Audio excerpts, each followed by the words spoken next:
Hello there, you Awakening Wonders. Thanks for joining me today for Stay Free with Russell Brand. Wherever you're watching us, click the link in the description and get over and join us on Rumble. We're talking to Andrew Bridgen, who's got some pretty extraordinary insights into British politics and British media. He was a member of Parliament for a long time who began with pretty, I would say, modest, yet somewhat ambitious notions to run the small constituency, that means his congressional area, in accordance with his principles. During the COVID period, he spoke out against vaccines and was abruptly and I would say succinctly cut right out of the political game. He's got extraordinary insights into the British establishment, including, it appears to me, information about a former British Prime Minister and paedophilia that's pretty bone-bending and I would say is a further piece of evidence that British institutions, as well as American political institutions, appear to have been corrupted in a manner that we all understand as being within the rubric and remit of the Epstein files.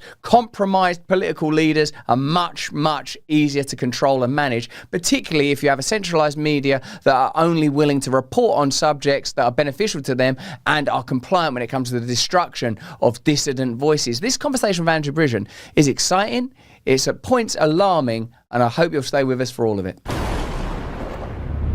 Andrew Bridgen, thank you for joining me on Stay Free with Russell Brand.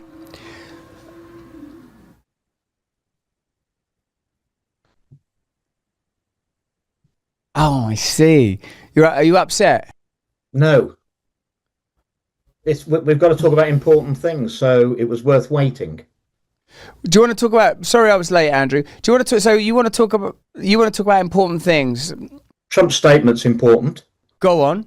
Well, he's moved his political position in a relatively few weeks from the grandfather of warp speed and the vaccines saved millions of lives to his Truth Social statement demanding that Pfizer and Moderna produce the evidence to the public that the vaccines were safe and effective and have saved millions of lives, which they can't do. And then yesterday's statement attacking the number of vaccines that babies are given and raising concerns about autism.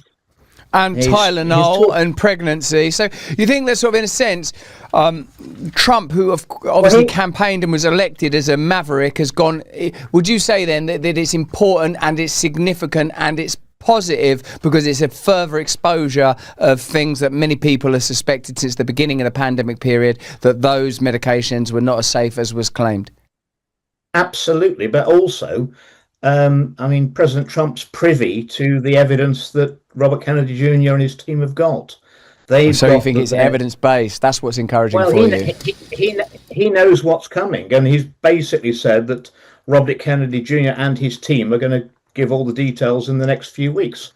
That fits in with the timescale I've been told, that the first thing he's going to do is expose the link between vaccines and autism. And that's bad enough. And then a few weeks after that, we're going to have the very bad news about the COVID jabs. So in a sense, it's going to be a massive repositioning when it comes to the relationship between certainly the American government and Big Pharma, and likely, I suppose you're assuming, between the British government and Big Pharma. But what's going to be challenging is that the British government haven't realigned their position with the electorate and the media. So I suppose what they're going to have to do is somehow, undermine this messaging, or just to continue to demonise Trump? Or what do you think? How do you think this is going to impact the UK, Andrew, given that that's still your constituency, if not officially anymore, since you've no longer a member of Parliament? Well, I was hoping that the tsunami of truth and justice would sweep across from the Atlantic and sweep away those who've been deceiving us for so long over here and are self-serving politicians. But what's clear from the media over here today is that they're just going to ridicule, cherry pick bits of Trump's statement and RFK's statement that they don't agree with. And they're going to stick with the narrative because, quite honestly, the whole political class in the UK and Europe and the Anglosphere and the mainstream media, this is an existential threat to their future, and they just can't stand it. Yes, it is an existential threat, and as you've indicated already in this response, is a kind of trans-partisan issue. So, and also, are you surprised how quickly, in general, people seem to have turned away from what was exposed during the COVID period? People don't seem enraged, engorged, outraged and ready to take to the streets on the subject of COVID and how the pandemic was handled. But I do get the sense, even with something like the sort of Unite the Kingdom Patriot March, which obviously we all know focused on the issue of migration, I sense that some of the distrust around government and the media is informed by how both of those institutions behaved during the pandemic period. So even if people are able to be distracted when it comes to these significant revelations that you've just described in Trump's announcement and the further revelations likely to come, it's possible that the unrest across Europe, in France, in the Netherlands, which is coming from all sorts of quarters, France anti-austerity protests, Netherlands anti-migration protests, and in the UK, I suppose, anti-migration protests, whatever people are claiming is the locus and focus of their displeasure and angst, there is a broad and I would say trans-partisan displeasure with our systems of government, Andrew. Now, what fascinates me about you is you've been at the heart of these systems for a while, and I note that you were well ahead of it when it came to, and a lot of our US audience and community won't be aware of this, but the British Post Office scandal, where essentially a computer glitch meant that a lot of people were falsely accused of, and I think in some cases convicted of, fraud and robbery and cybercrime, when in fact some faulty software was always at the heart of it, and the government kind of covered it up, and until a TV show was made about it, no one cared. And I believe that you were one of the first people that were active in bringing the complaints and laments of those people to the forefront. So when you were talking about COVID, I paid attention because I felt like you're a person that gets on board early when there's injustice, even though you were when you were in government, you were a Conservative MP, denied the whip and kicked out of Parliament, our Congress, because of your stance primarily on COVID. That's right, isn't it?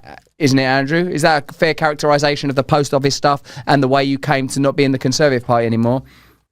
Absolutely. And I was everything that was in the Mr. Bates and the post office programme, I'd actually said in the Chamber of the House of Commons. It's recorded in Hansard 10 years earlier.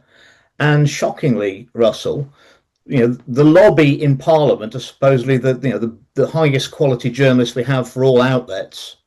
I'd been to all those people in 2013, 2014 and said, I've got all the evidence, the sub-postmasters are all innocent. Biggest miscarriage of justice in UK history. 1,000 people at least convicted who were convicted on dodgy computer evidence. If you run this story and use this evidence, you'll get an award as a journalist for this. And not one of them could cover it. And it was exactly the same in 2022, 2023 and 2024 with the vaccine harms and excess deaths. Same journalists, same attitude. Couldn't cover it. Well, do you think that as the evidence becomes unavoidable and unignorable, they will report on it? Or, Andrew, do you think, as I do, that we can no longer rely on these instruments of the state? And by the state, I mean the relationships between government and the global corporate systems that seem to me to have more authority and power than the apparently temporary political parties that are elected, that we have to bypass them, both when it comes to the conveyance of information and when it comes to the creation of new systems of government.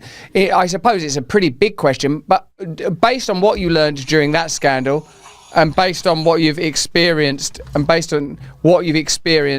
subsequently with COVID, both while a member of Parliament and since being booted out of the Conservative Party for expressing your opinions about government corruption and deception during the pandemic era, how disillusioned and disenchanted with both British media, and I suppose by definition global media these days, and British Parliament, but also globalist political systems by definition these days. What can you tell us about the level of corruption and hypocrisy that we don't know because we've not been where you've been on the inside of these systems? Well, talking about the mainstream media, it's not only you and I who think we can't rely on them for the truth. It's increasing proportion of the general public. That's why there's a market for people producing programs, independent media like yourself and many, many others. And it's only going to grow. And I think the more that the mainstream media audience collapses because people realize they're not speaking the truth. And one of the biggest powers that the mainstream media or any media has is the ability to decide what is and isn't the news. And I was shocked. Russell. You remember the first cabinet meeting of the Trump administration when Robert Kennedy Jr. stood up and said, "I want to make a statement, Mr. President, that the department I am now in charge of, Health and Human Services, has been the biggest conduit of child trafficking into the United States, and I've stopped it." And nobody reported on that in any UK media. It was never reported at all. Why? I mean, well, you'll have to ask yourself. The reason is because it's happening in this country as well, and they can't talk about it. Do you think that, gosh, this isn't the direction I imagined our conversation going in, because of course we've got to talk about important, corroboratable concepts and policies like the government's plan to introduce for the first time digital ID, a policy that Tony Blair, among others, have been keen to implement for a long time. But seeing as how the idea of child trafficking's come up, and seeing as how this idea of sexual blackmail seems to be pretty significant, and seeing as how Mandelson couldn't become the ambassador to the United States because of his potential involvement and at least connection to Jeffrey Epstein, which is obviously by its nature an international story.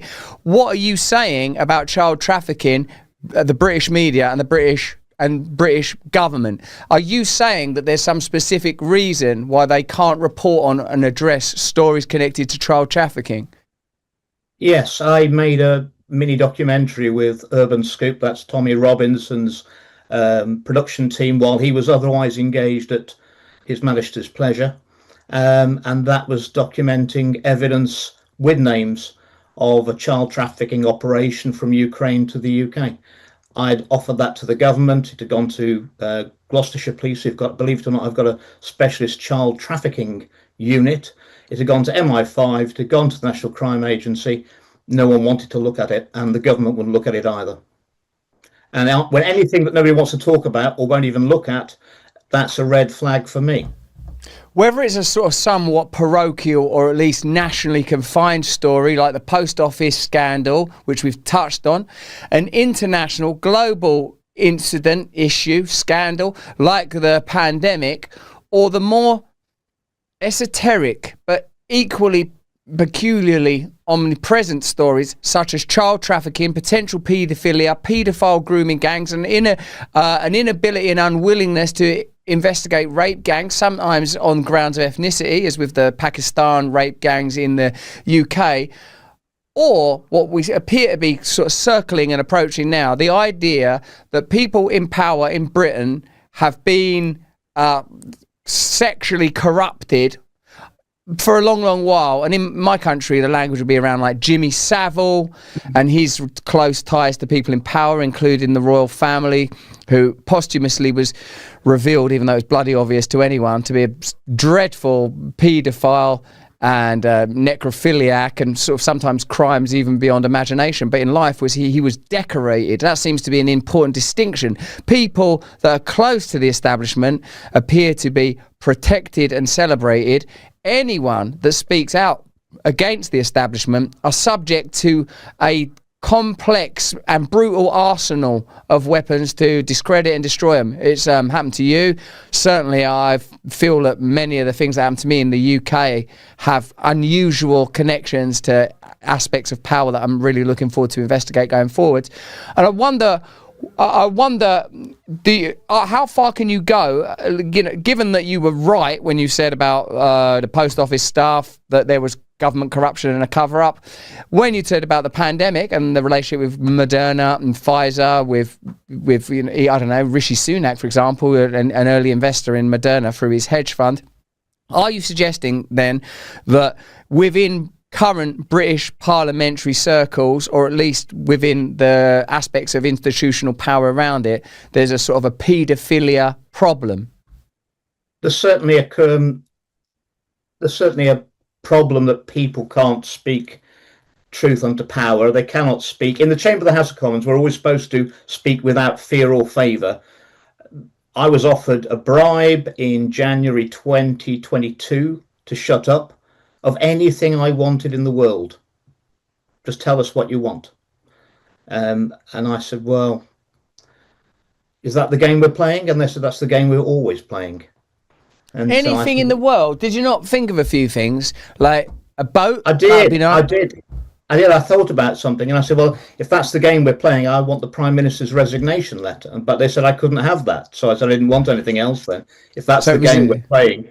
It wasn't a truly open offer, because you can't have the resignation. We never got down to the details, because it was never something I was going to contemplate. Well, I was speaking out about the vaccines to try and protect the lives of children, and that was never going to be a consideration. But what I will tell you is that there are very famous politicians I went to in 2022 to ally with me to stop them vaccinating children, who admitted to me they'd had 2 Pfizer shots, gone to the gym, felt ill, gone to hospital, and been told after an ECG they'd had 2 heart attacks, and they still would not speak out. I've got people who came to me in Parliament and said, you're absolutely right about the vaccines. My sister's taken a Moderna shot. She's now paralysed from the neck down. This is another colleague who's an MP. And I said, well, I'm really sorry to hear that, but surely you're going to speak out now, you know for sure. And she said, well, my sister's a nurse and she was coerced into taking it. And now she's paralysed. She's at the mercy of the NHS. And you know what the NHS are like with whistleblowers, Andrew. I'm not going to speak out. And they never, ever did. I had MPs' wives come to me and say, I told him not to take them. Now he's got heart problems. But somehow or other, those representatives were persuaded to keep quiet about something as important as life and death and injury to children and adults. And that's a rotten system. We can't make this content without the support of our partners. Here's a message from one now.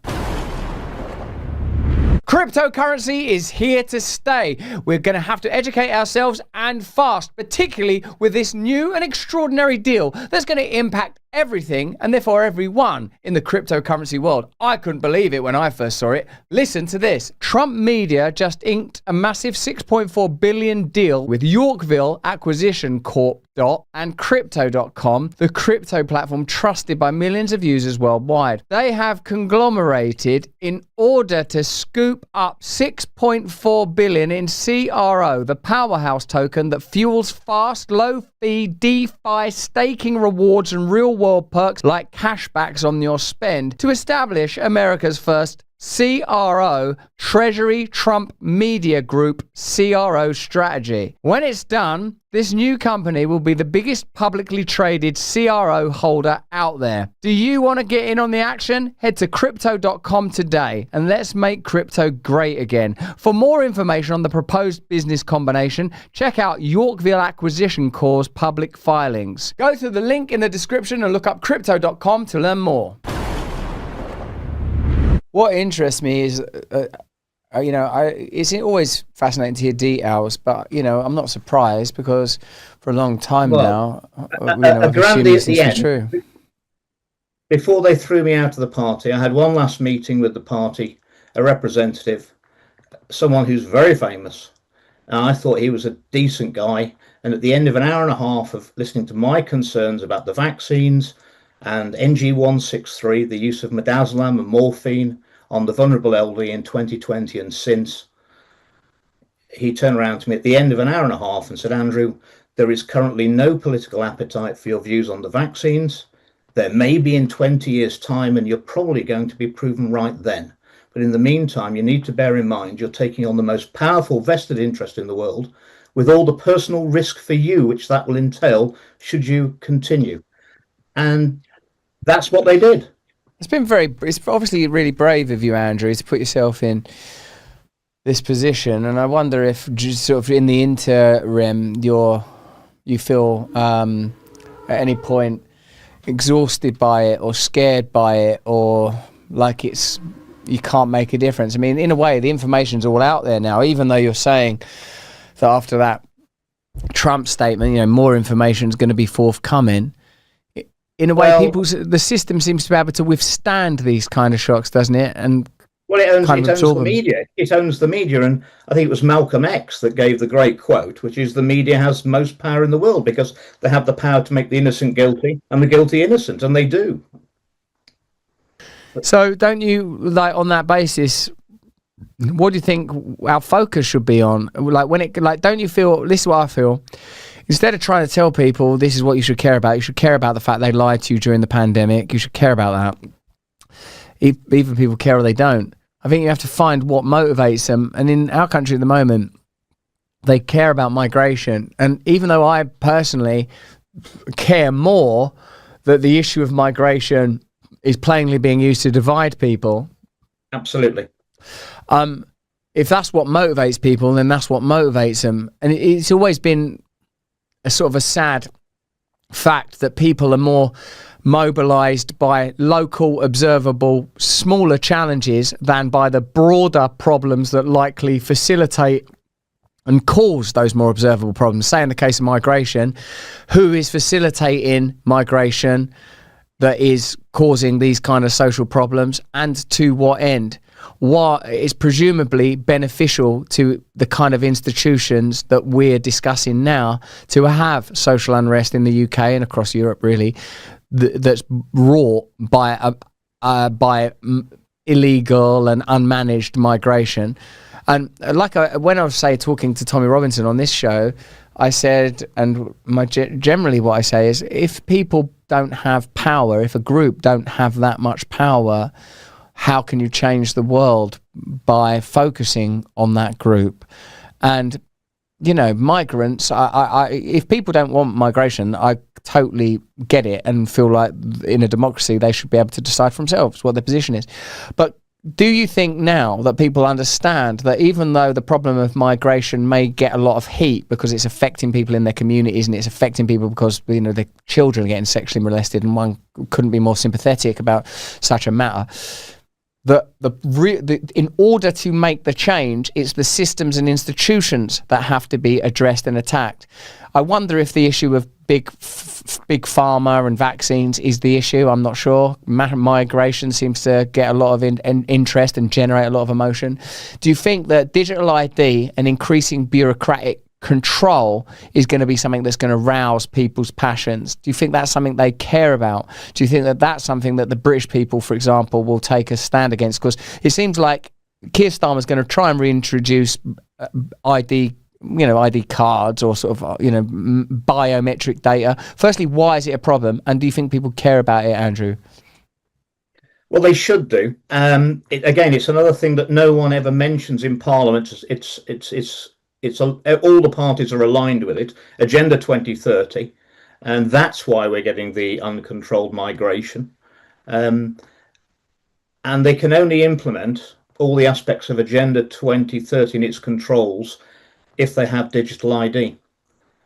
So if we can stop digital ID, it's very, very difficult to see how we can end up with a dystopian future, which I believe is in line for us. I thought that Agenda 2030 was a conspiracy theory. Are you saying Agenda 2030 is a real thing? It's a real thing, and if you look on the government's website, it says we remain aligned to Agenda 2030. But we never debated it in Parliament. No one ever talks about it. It's just there in the background, and all the policies are taking us that way. So if you sign up for digital ID, if you say yes to digital ID, I fear you'll never be able to say no to the government again. And whether people are still, not everyone is hot under the collar about being lied to about the vaccines. Some people say they want to put it in the past, but what it has done, it's taken trust in governments around the world to a record low levels. And I don't see any reason they're coming back. Now, in politics, I think, the true leader says to people, this is my shared vision of our future. Come with me and let's make it a reality. Whereas the false leaders we seem to have at the moment, they will make promises they know they can't keep. People won't follow them. They can't lead people because people won't follow them. So therefore, instead of leading, they have to control. And digital ID will be a massive tool of control. It'll always be sold to you as it's for your own convenience and for your own security. And there's an old saying that if you're ever willing to trade your freedom for security, you'll end up with neither freedom nor security. And the only person it's going to be convenient for will be the government. And we will be like prisoners out on license, where we're tagged, and they'll know exactly where we are and what we're doing all the time.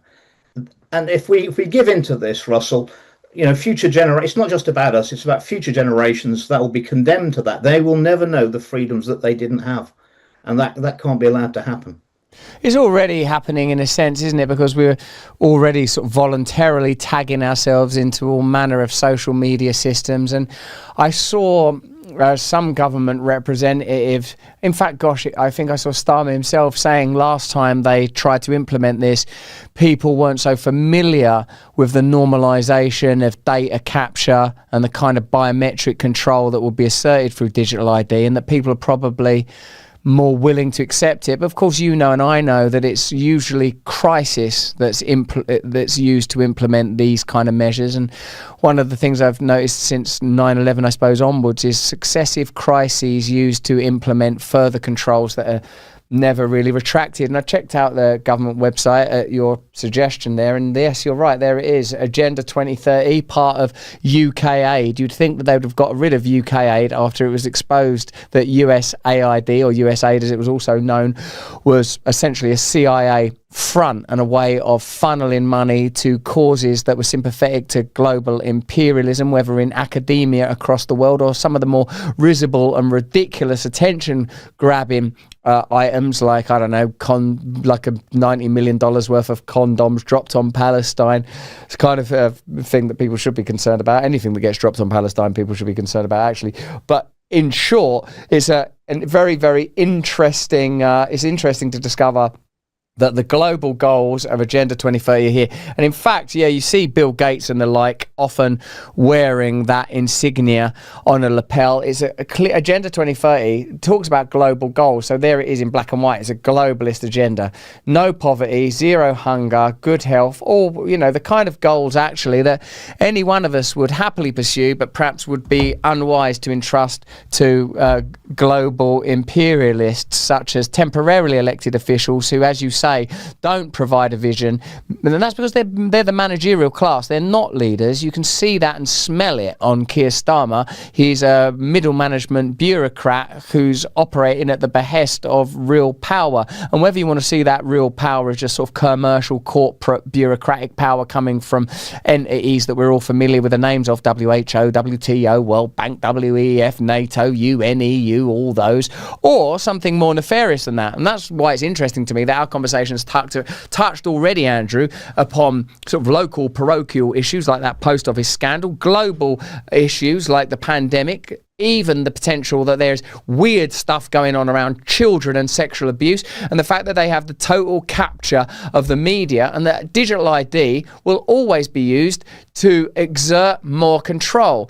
Because they know that people, generally speaking, want to be free, that it's our nature to want to be free, whenever they try to amplify controls, they have to justify it, usually through fear, sometimes through desire. You can get me voluntarily to stare at that screen like an imbecile using my lower nature and my fear and stuff, but to get genuine control, they have to operate in a pretty cohesive and dreadful manner, and we really saw that during the pandemic. I really admire your bravery, Andrew, and I just wonder where you stand right now when it comes to ensuring that this kind of momentum that there is emerging in the UK, mainly I would have to say behind Tommy Robinson and a sort of re-emergent nationalism, potentially to a degree around a politician like Nigel Farage, leader of Reform. If Britain's going to have a Trump, it's going to be Farage, you'd have to say that, unless Jeremy Clarkson wants to get his hands dirty. And I wonder what you feel your role is in ensuring, firstly, a degree of information sharing, like an informed public, and the ability even to campaign, communicate about these kind of issues within Parliament. Because it doesn't really seem like there's much traction within the institutions that matter, just even relying on your personal testimony when it comes to COVID and the way that was handled within your party in 2022. Well, it wasn't just within the Conservative Party, it was across Parliament, wasn't it? There was the Unit Party was fully functioning. I'm not convinced that I've known Nigel Farage for 10 years. I'm not convinced that he's the answer. When I'd exhausted everyone in Parliament to stand with me and expose the truth on the vaccines in early 2023, I went to go and see Nigel. Had an hour and a half with him and Aaron Banks. And at the end, Nigel turned around to me and said that he would not be speaking about the vaccines. And if you know what's good for you, Andrew, you won't either. So he knew, and he wasn't willing to stand up. That is not leadership, Russell. It's another word. I think your viewers know what that word is. Well, I haven't found the party or the vehicle yet that's the answer to the UK's problems. And we're not talking about a bit of reform now. I think having been inside the belly of the beast for over 14 years, there is little of it I keep because it's not serving the people. We should be electing politicians who are servant leaders who are there to serve the people, not their masters. Our MPs even changed their job description after the last election to take away the need to represent the public, their electorate. I mean, if that's not their job, what is their job? And I think what you thought you got. What you're referring to? What does that mean? What are you referring to? I don't understand. MP's job description was redefined after the election. I don't know how you do that between contracts. People thought they'd got a member of Parliament to represent them in Westminster, and what you've actually got is the representative of a party to represent that party in your constituency, and that is the antithesis of what we should have. There's so many failings in Parliament. They won't talk about any of the big issues. It is a pantomime, and this left-right thing, that is an illusion of choice. I've come to the conclusion it's an illusion of choice. It isn't about right and left. It's about right and wrong on many of the issues. I spoke to it. Believe it or not, I'll give you an admission. I have a Labour MP, a serving Labour MP, who's a friend of mine on a personal level, not politically. And I spoke to him. He rang me a few weeks ago, and I said, for 14 years, you wanted to get onto the government benches. How's it been the last 12 months? And he said, it's terrible. He's a 5-term MP. And he said, I'm out at the next election, whatever happens, after a year in government.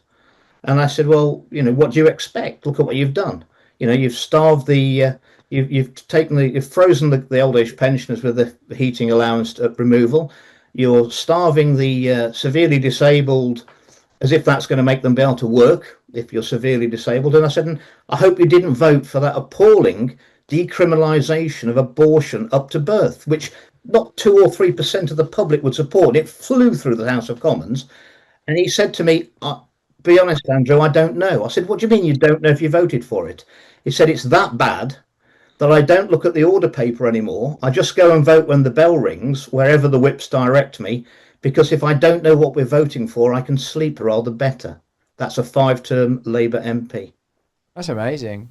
That's the state of our democracy. That's all that we can put on YouTube. Click the link in the description. Join us over on Rumble for the rest of this conversation. Remember, if you don't have Rumble Premium yet, get Rumble Premium now. Even though it's tangential, with your you began that answer by saying they changed the way they describe the role of a member of Parliament, and much of this brilliant book by Gavin de Becker, published by Skyhorse, which is a brilliant publishing company that... Hello, you Awakening Wonders. Thanks for joining me today for Stay Free with Russel Brand. Wherever you're watching us, join us on Rumble and support us. Thank you, Crowder, my club, for the raid. Thank you, Timcast, for the raid. This is a special interview show with Eric Prince. Now, the reason you'll like this conversation with Eric Prince, former Navy SEAL, founder of Blackwater, currently he has a phone called Unplugged, which is like, as the name suggests, a cell phone that's unplugged from the system that you could use and be free from surveillance. The reason I like this conversation is he's someone that understands from an advisory capacity. He's worked with the government,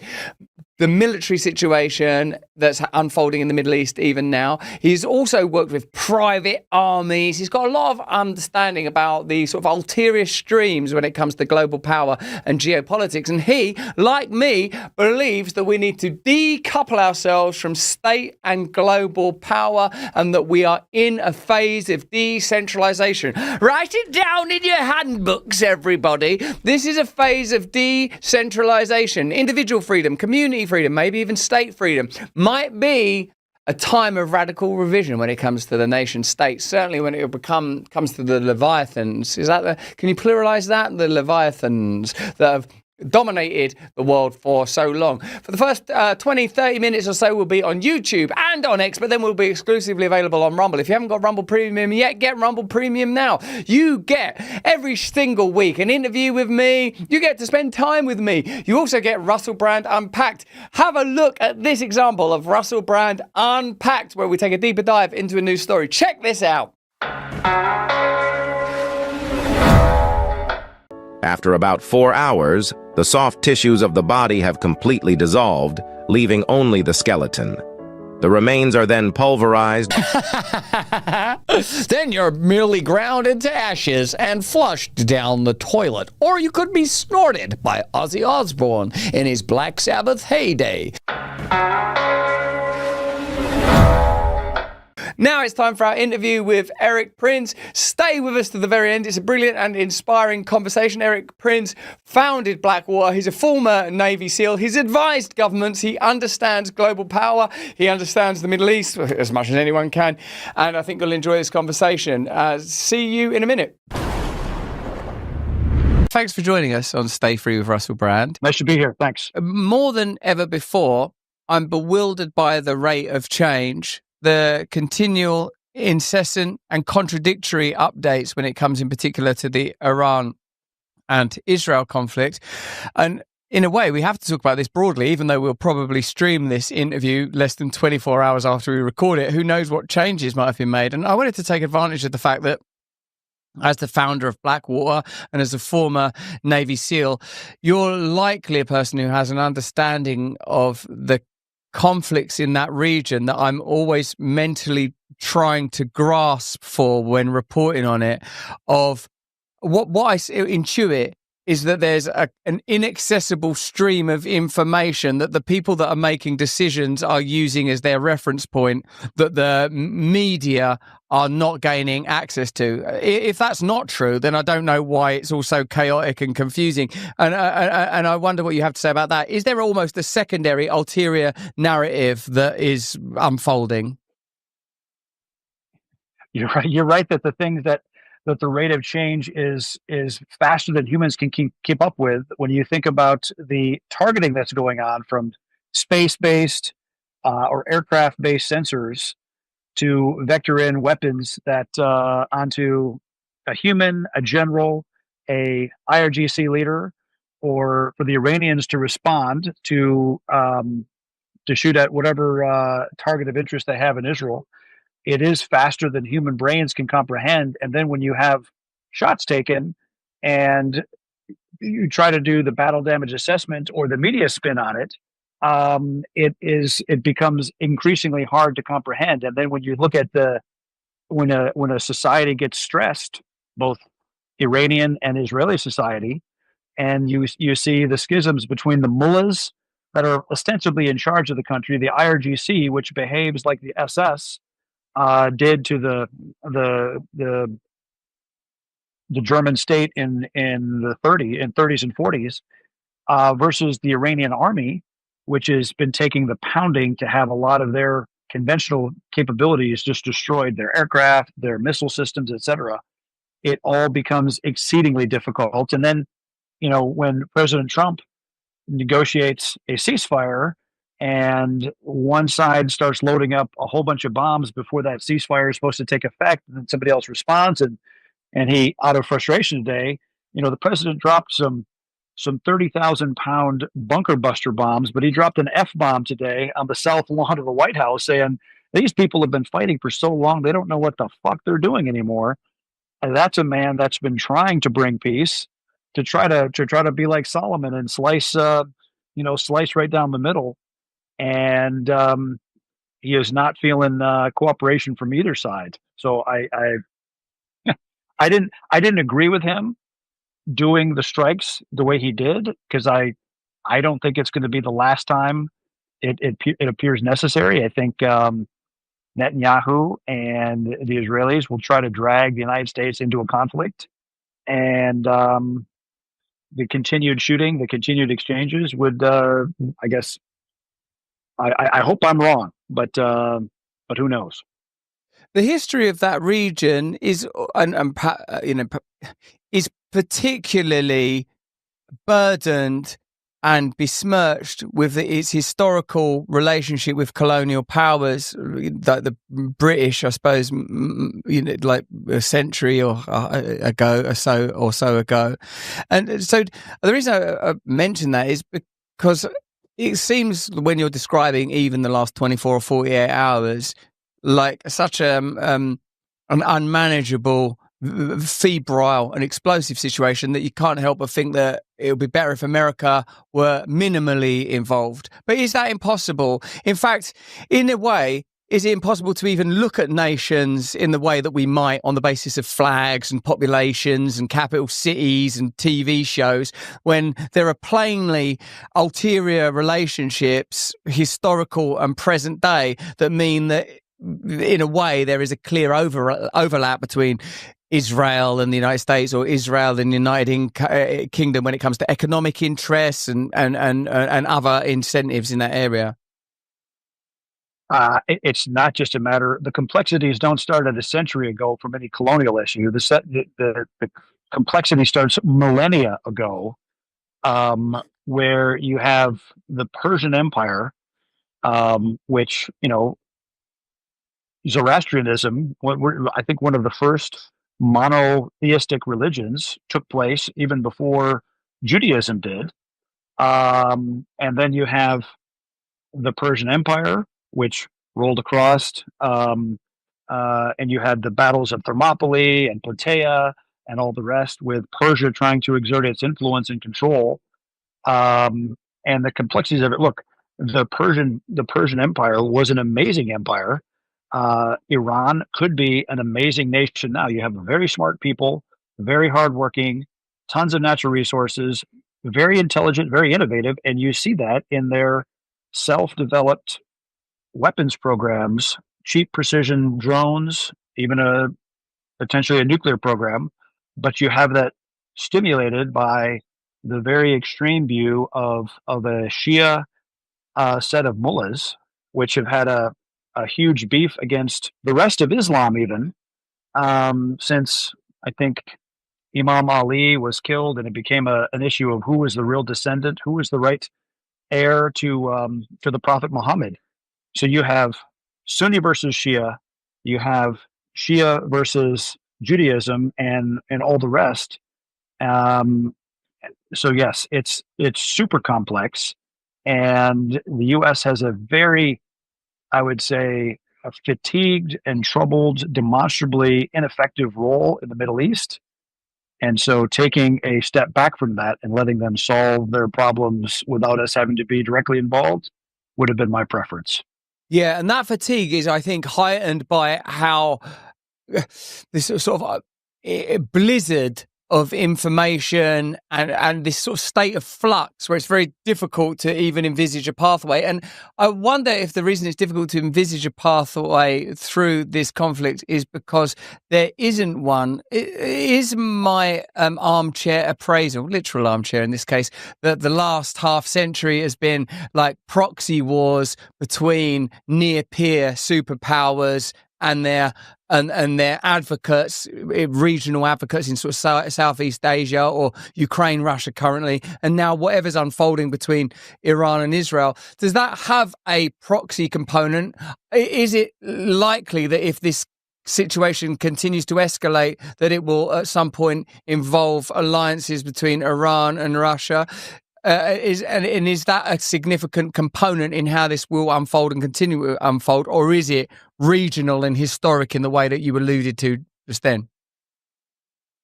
Well, look, the Soviet Union certainly helped put the mullahs in charge in '79. That was definitely aided by the KGB.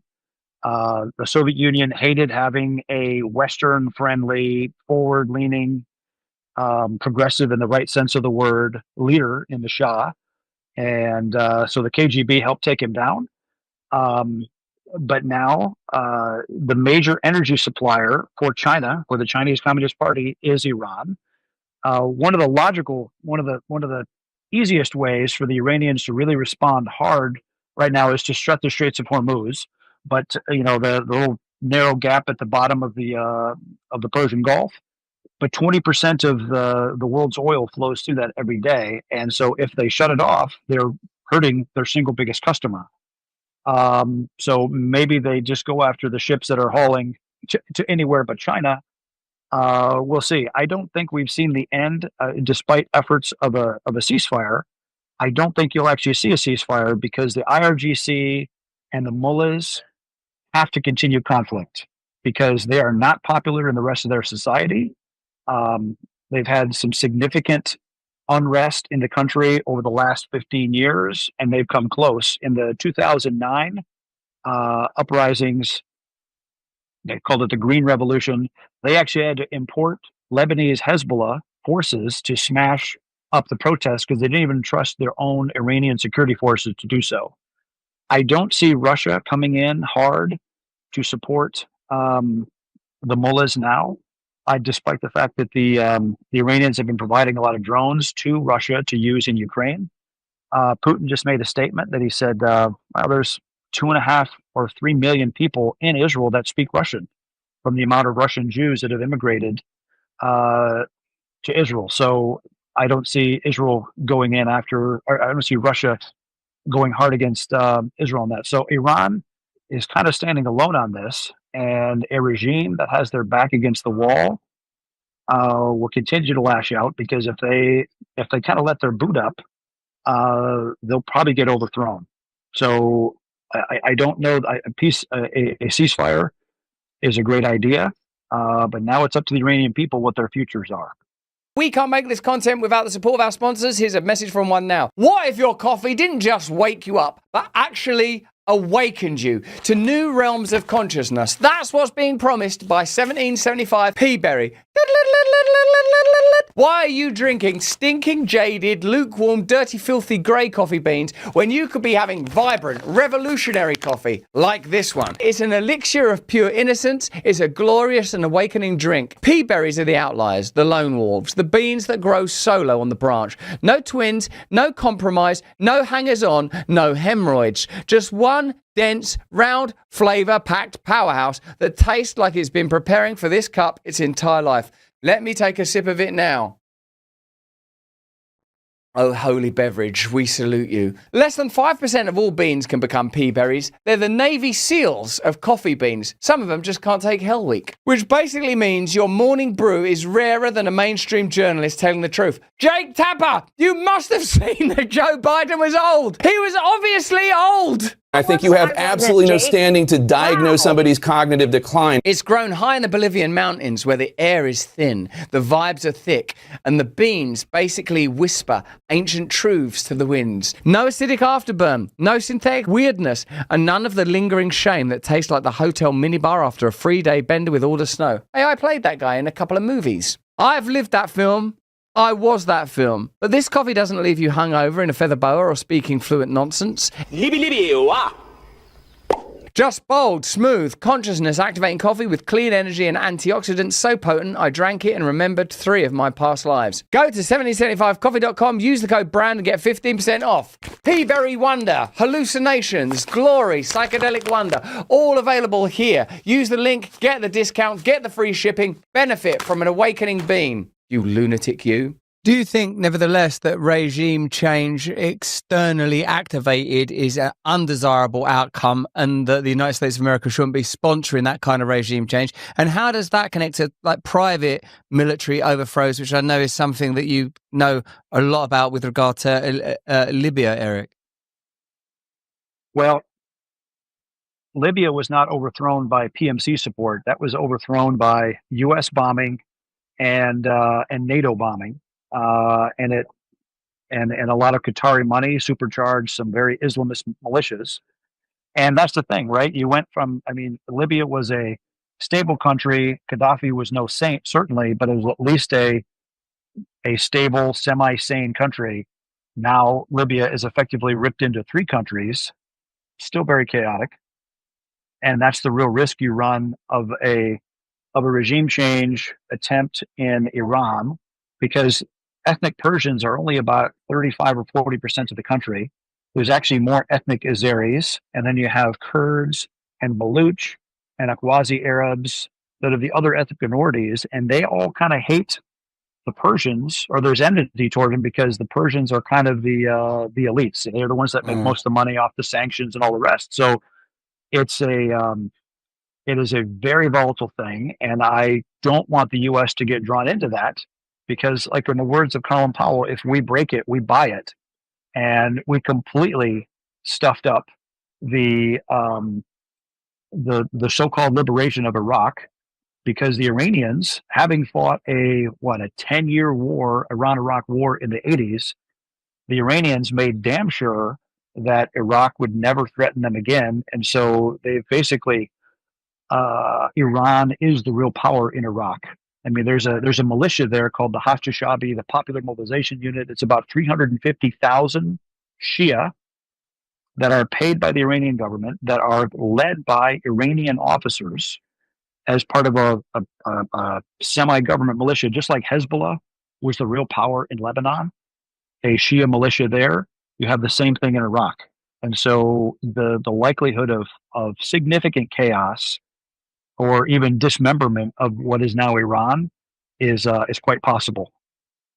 Even 15 minutes of analysis of conflict in this region reveals the lie that modern free market democracies based on trade has ended the kind of imperialist, colonialist exploitation of these kind of nations, because it just seems that there are secondary unaddressed conflicts that are continually playing out. The more I hear about them, the more I sort of mentally revert either to isolationism, like, you know, at the level of the nation, but certainly at the level of an individual. It's sort of kind of overwhelming to listen to it. I remember once seeing Colonel Gaddafi at some kind of Arab assembly saying that, you know, Saddam Hussein's been assassinated. It seems that there's like a general ploy to take over this region, to depose leaders and to assert friendly affiliate governments. And it seems that he was kind of right about that. And hasn't part of what Blackwater does, Eric, involved the participation of private military entities in coups? Like when in my earlier question I mentioned, I thank you for clarifying the nature of the overthrow of the Libyan government, but was there an operation to overthrow Libya privately, or is part of what Blackwater does provide private assistance in matters of that nature? So I started Blackwater in 1997 when I got out of the SEAL teams. It started as a training base, as a training facility. SEAL teams, special operations units in America had used private facilities really since the 1970s. And so we built it as a place for government units to train. And then when the USS Cole was blown up in 2000, we ended up training 100,000 Navy sailors how to protect their ship. And then when 9/11 happened, we got pulled into doing security and aviation, logistics support, and more training overseas in Iraq, Afghanistan, and the partner nations like that. I sold that business in 2010. That was a year before any uprising that happened in Libya. Had nothing to do with anything in Libya at all. The only thing we did after I sold that business was Somali piracy. Remember, there was a time in 2009, 10, 11 when there were 70, 80, 90 ships taken per year, anchored off the coast of Somalia for months at a time, waiting for the ransoms to get paid. So in that case, we worked with the Somali government, and we built a police unit called the Puntland Marine Police Force. And that was kind of an advise and assist, where Somalis were trained and advised by Westerners to go interdict the pirate logistics. And that worked. The unit went active in 2011, and by 2012, there's really no more piracy. So that was That's what I was doing in 2010, 11. Nothing to do with Libya. Well, you really like live on the precipice of the extreme. I wonder if you'll help me to understand this. I felt like that we know that when there's a conflict between a nation like the United States, though there is no nation like the United States, of course, and a country like Iran, that it can't be unbounded warfare, because warfare in extremis involves atomic exchanges and annihilation. So it's sort of always sort of mediated and managed. And from the other side, it seems that warfare with from smaller or militarily inferior nations involves guerrilla warfare or terrorism. Do you consider that the special forces organizations, of which, of course, you are a member, in a sense, are a counter to the novel forms of warfare that emerge when large nations engage smaller ones? That to counter the threat of terrorism, there has to be a kind of domestic terror force that exists outside of the normal rules of warfare. Is that what like the SAS or Navy SEALs are sort of engaged with? Small units with special skills that have to counter the way that warfare has changed. Now that warfare is not this sort of explicitly agreed upon sort of set of armies engaging in sort of neat lines within neat agreed upon parameters. And is that how you see it? And then once it becomes private as well, like that's another avenue of conflict that's sort of opened up. So, two ways to think about it. In a conventional unit, you man the equipment because it's the rockets, the artillery, the tanks that do the fighting and killing. In a special operations unit, you equip the man because the man is the weapon system. And when you see the battles playing out in Ukraine now, it is very conventional warfare. It's literally, you took a picture of a battle scene in Ukraine now. It's indistinguishable from the Battle of the Somme or Verdun in World War I. Trench warfare, just mindless, grinding slaughter. Versus what you saw, what the Ukrainians pulled off deep inside Russia, launching drones from a shipping container hauled there by an unknowing trucker to attack bombers on airfields, or what the Israelis just did by smuggling small drones in to specifically target certain Iranian leadership or Iranian capability. That is the special operations end of the spectrum. I mean, there was a whole host of that activity through World War II, right? When Britain was in its darkest days, Churchill started the SOE, the Special Operations Executive, and he said, set Europe ablaze. And they were behind some of the most important missions of World War II, like Operation Gunnerside, which was, those guys skied in. Norwegian trained and British operators skied in hundreds of kilometers into Norway to attack a heavy water reactor, to blow it up, to basically kneecap the German nuclear program. I mean, hugely relevant, because imagine if Hitler got the bomb in 1944 or 45, it all would have ended very differently. A lot of so us, yes, as warfare accelerates, and you have the democratization of precision strike and the ability to smack targets with something you can backpack that only costs a few $100s. You're right. It is accelerated. It has changed warfare.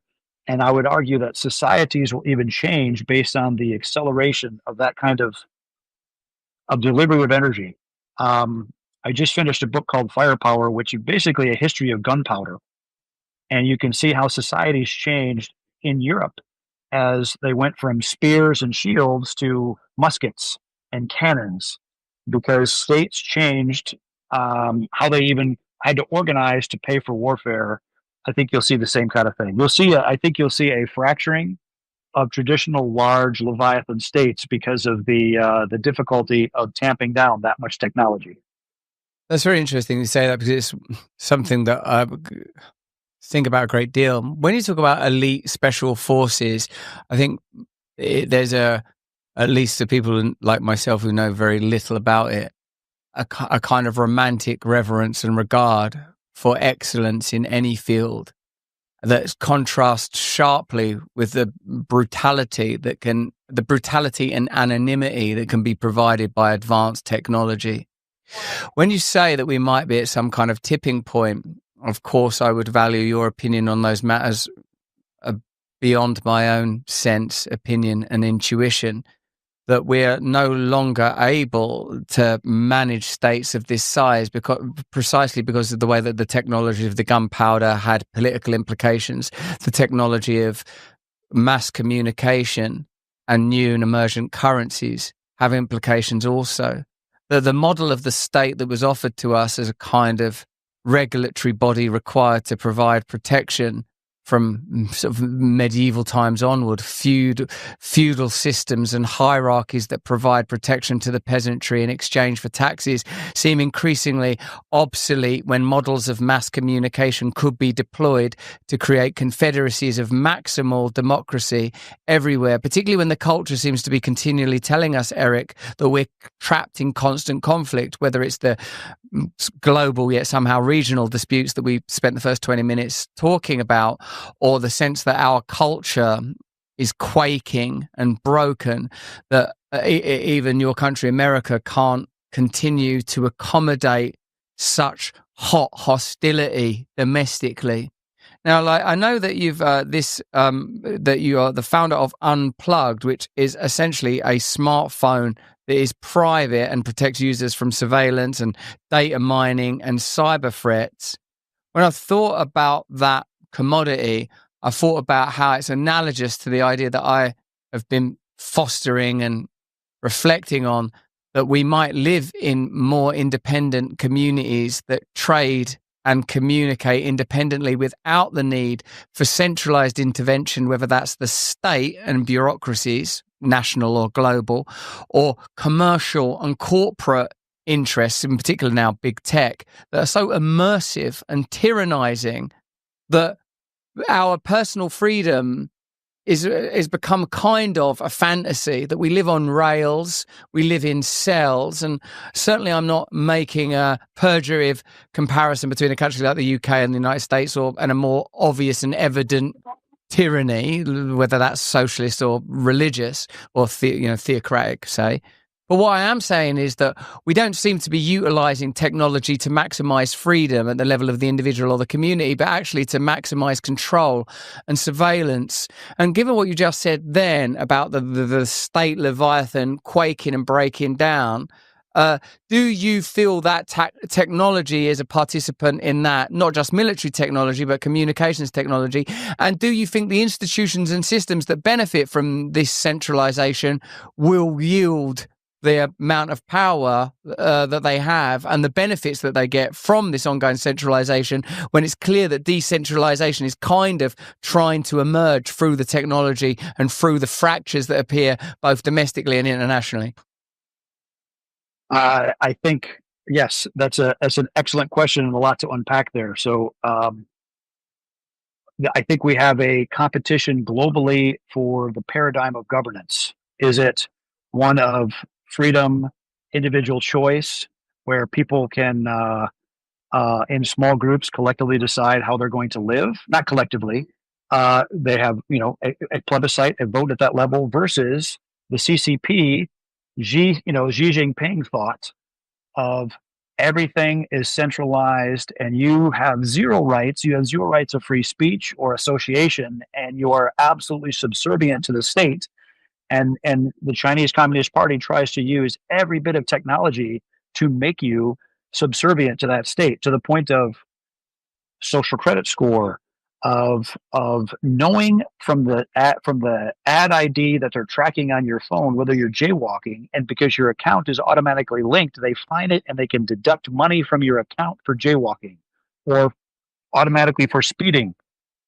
That level of state control, something that George Orwell in 1984 was alluding to, but now they're trying to perfect it. So yeah, we are in a global competition for that governance. I'm choosing freedom. We came up with the unplugged phone really after the 2020 election, when big tech was really flexing up and shutting off certain voices, and between COVID and elections and all the rest, And I just said, we're never going to make big tech better by complaining about it, only if we can compete. And so we had a team together and we decided we're going to build a phone that does not have an advertising ID, that stands against all the surveillance capitalism. Because what happened after 9/11, when a government started looking for more 9/11 style hijackers, they went to the advertising firms to collect data, petabytes of data.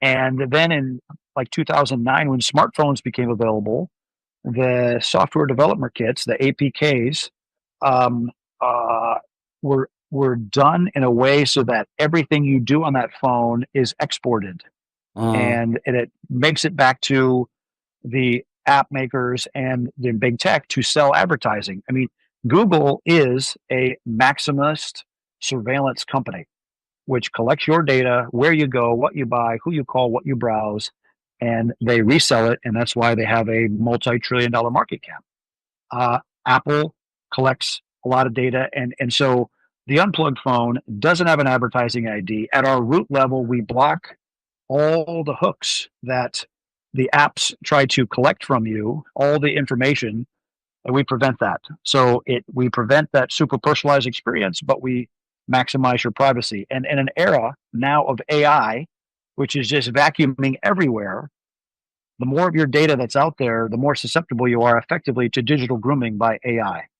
So we have some really exciting announcements we'll be making next month. We have a fantastic new CEO that came out of the big industry, and he just said, I'm tired of working in an industry for companies that hate me. And we've sold 1,500 unplugged phones so far. No, sorry, 15,000. And we have some very cool things coming on that. So, but back to the competition of global governance, I think anything you see that big government touches, whether it's healthcare or the pharmaceutical industry or government regulation of education, the more government touches, or even how government did in trying to stabilize Iraq or Afghanistan, we really suck. And when you compare that to what private industry has done, I mean, I'm just thinking of Fred Smith, the founder of FedEx. What a life that guy lived. What an amazing service he gave to the world. Private innovation that made it possible to ship a package anywhere in the world pretty much overnight. That didn't exist. There's no possibility that government could have come up with that and anything like that, efficiently. And he really made the whole global delivery system much better and made people's lives better. Private sector innovation, the same as what Musk has done with space launch, trying to take it, trying to lower the cost of space launch by 1,000-fold. Truly extraordinary. So the more small, innovative stuff that's allowed to flourish and grow is better. The rest of this conversation will be available off YouTube. Click the link in the description. We've got so much more to discuss. We're talking about global power. We're talking about ulterior power. We're talking about the hopelessness of contemporary populism if even a well-supported political figure like Trump, once in office, finds himself subject to tides that are beyond his reach or approach. I suppose that's the point of the whole... was it his name? King Canute. Who's the guy that asked them tides to turn back? Let me know in the comments and chat.